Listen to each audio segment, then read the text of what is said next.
Hello students, I'm happy to welcome you all in this session. And today's topic is the sound of music. And the sound of music was split into two parts.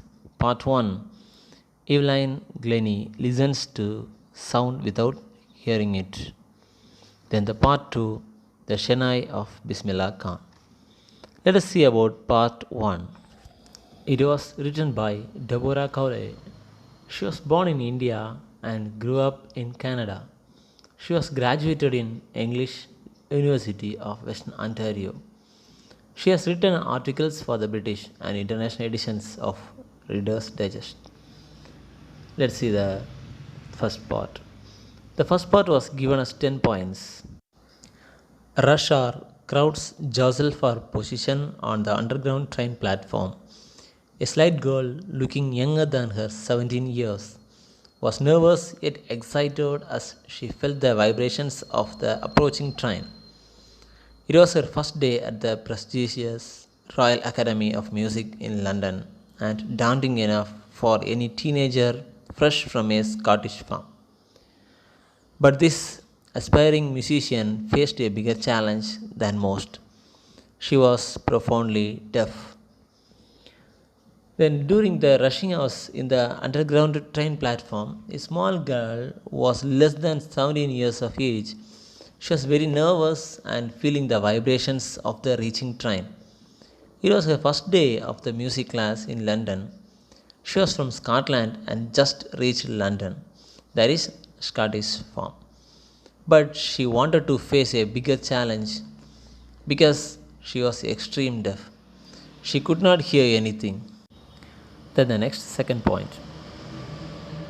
Evelyn Glennie's loss of hearing had been gradual. Her mother remembers noticing something was wrong when the 8-year-old Evelyn was waiting to play the piano. They called her name and she didn't move. I suddenly realized she hadn't heard, says Isabel Glennie. For quite a while, Evelyn managed to conceal her growing deafness from friends and teachers. But by the time she was 11, her marks had deteriorated and her headmistress urged her parents to take her to a specialist. It was then discovered that her hearing was severely impaired as a result of gradual nerve damage. They were advised that she should be fitted with hearing aids and sent to a school for the deaf. Everything suddenly looked black, says Evelyn. So here, Evelyn loses her hearing power very slowly. When she was 8 years old, her mother noticed some changes on her. While she was waiting to play the piano, they called her name, but she did not move. Isabel Glennie realized that she didn't hear. After that, she hid her deafness from her friends and teachers. When she was 11, her marks became worse. Her HM asked her parents to take her to a specialist. He found out she had hearing impaired due to nerve damage. She was asked to fix the hearing aid and send it to school for deaf. But she said everything suddenly looked black. Then the next, third. But Evelyn was not going to give up. She was determined to lead a normal life and pursue her interest in music. One day she noticed a girl playing a xylophone and decided that she wanted to play it too. Most of the teachers discouraged her, but percussionist Ron Forbes spotted her potential. He began by tuning two large drums to different notes. Don't listen through your ears, he would say. Try to sense it some other way, says Evelyn. Suddenly, I realized I could feel the higher drum from the waist up and the lower one from the waist down. Forbes repeated the exercise, and soon Evelyn discovered that she could sense certain notes in different parts of her body. I had learned to open my mind and body to sounds and vibrations. The rest was sheer determination and hard work. So here, Evelyn was not accept that she was going to have a normal life and follow her interest. in music. That is her dream.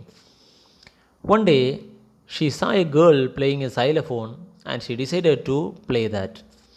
Most of the teachers discouraged her, but percussionist Ron Forbes identified her ability. He began to tune two large drums. He said that don't listen through your ears but sense it some other way. She said that she could feel the large and small drum from waist up and waist down. Soon she could sense the different notes in different parts of her body. She said she had learned to open her mind and body to sound and vibrations, and the remaining is her hard work. Then the next. She never looked back from that point onwards. She toured the United Kingdom with a youth orchestra, and by the time she was 16, she had decided to make music her life.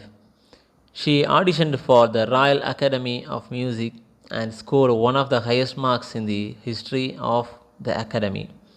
She gradually moved from orchestral work to solo performances. At the end of her 3 year course, she had captured most of the top awards.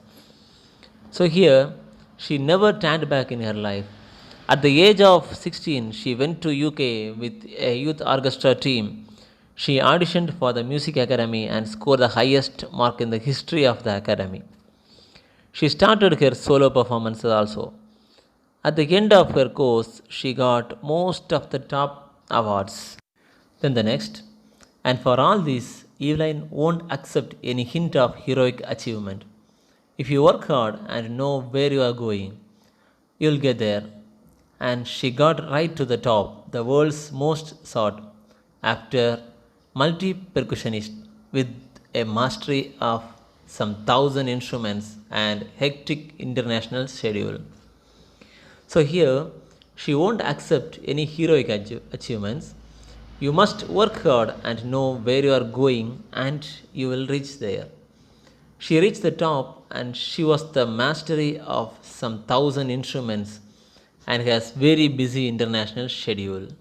Then the next, it is intriguing to watch Evelyn function so effortlessly without hearing.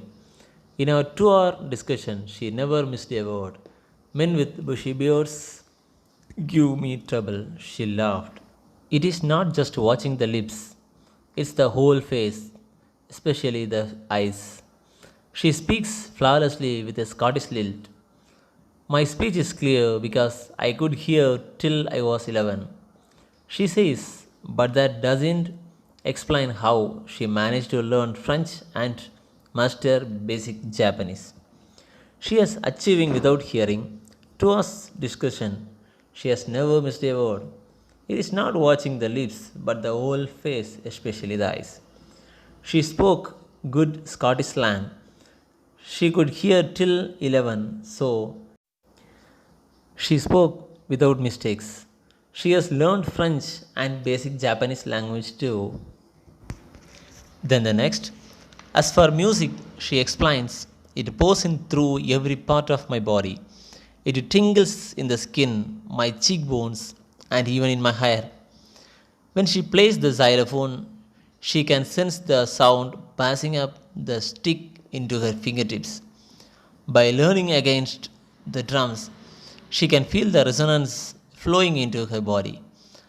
On a wooden platform, she removes her shoes so that the vibrations pass through her bare feet and up her legs. So here, music pours through every part of her body. It tingles in the skin, cheekbones, and in her hair. When she plays the xylophone, she can feel the sound passing through her fingertips. She can feel the vibrations through her bare feet and up to her legs. Then the next point. Not surprisingly, Evelyn delights her audiences. In 1991, she was presented with the Royal Philharmonic Society's prestigious Soloist of the Year award. Says master percussionist James Blades, God may have taken her hearing, but he has given her back something extraordinary. What we hear, she feels far more deeply than any of us. That is why she expresses music so beautifully. So here, she used to delight her audiences. In 1991, she got an award, that is, Royal Philharmonic Society's prestigious Soloist of the Year award. James Blades, master percussionist, says that God has taken her hearing but has given something extraordinary. What we hear, she feels that's why she expresses music so beautifully. Then the next point, Evelyn confesses that she is something of the workaholic. I have just got to work, often harder than classical musicians, but the rewards are enormous. Apart from the regular concerts, Evelyn also gives free concerts in prisons and hospitals. She also gives high priority to classes for younger musicians. Anne Richlin of the Beethoven Fund for Deaf Children says she is a shining inspiration for deaf children. They see that there is nowhere that they cannot go. So, in this paragraph, she was too much devoted to work. She rarely got work than classical musicians, but the rewards are very big. Apart from regular work, she used to play free music in prisons and hospitals. She also gives high importance to the classes for younger minds. Anne Richlin of the Beethoven Fund for Deaf Children says she is a shining inspiration for deaf children. They said that they can go anywhere. Then the next point, Evelyn Glennie has already accomplished more than most people twice her age. She has brought percussion to the front of the orchestra and demonstrated that it can be very moving. She has given inspiration to those who are handicapped. People who looked to her and say, if she can do it, I can. And not the least, she has given enormous pleasure to millions. In this paragraph, Evelyn already achieved most of the people twice her age. She has brought to the front of the orchestra. She has given inspiration to the physically and mentally disabled people. People who look at her and says, if she can do it, I can also do it. At last, she has given happiness to the people through her music. I hope you understood the lesson. Thank you.